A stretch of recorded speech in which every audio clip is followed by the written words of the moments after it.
யாழி ப்ரமோட்டர்ஸின் அன்பான வணக்கங்க. இறைவனோட அருளாலும் உங்களோட அன்பாலும் இன்னைக்கு ஒரு புதிய உதயமாய் யாழி ப்ரமோட்டர்ஸ் அப்படிங்கிற ஒரு நிறுவனத்தை இன்னைக்கு நாங்க ஆரம்பிக்கிறாங்க. நாங்க ஏன் யாழி ப்ரமோட்டர்ஸ் அப்படிங்கிற ஒரு பேர் வச்சோம் அப்படிங்கிற அதோட அர்த்தத்தை உங்ககிட்ட பகிர்ந்துக்கணும்னு ஆசைப்படுறேன். குறிப்பா தென்னிந்தியாவில் இருக்கிற மிக அதிகமான கோவில்கள்ல சக்தி வாய்ந்த காவல் தெய்வமா, அதாவது சிற்பமா முன்னாடியே நுழைவாயில்ல யானை இருக்குங்க. இவர் எப்படின்னா மலைவாழ் மக்களுக்கும் விவசாயிகளுக்கும் சக்தி வாய்ந்த காவல் தெய்வமா இருந்திருக்கும்னு சொல்லி நம்மளோட புராணங்கள்ல சொல்லப்படுதுங்க. இந்த யாழ் அப்படிங்கிற காவல் தெய்வம் சிங்கம் மற்றும் யானை இரண்டு பேர்த்தோட கலவையா இருக்குங்க.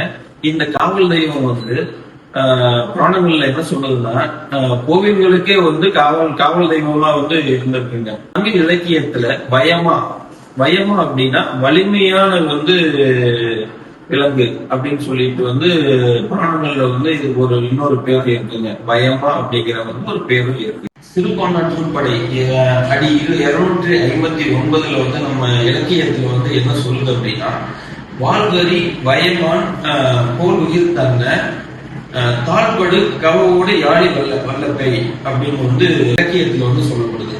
நிலம் காலத்துக்கும் அழியாத சொத்துங்க.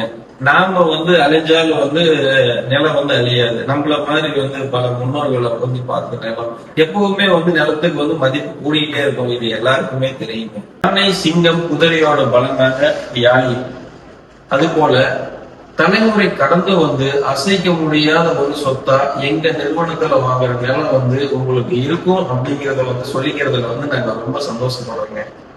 ஒன்றாக பயணிப்போம், ஒன்றாக உயர்வோம். யாழின் நன்றிகள்.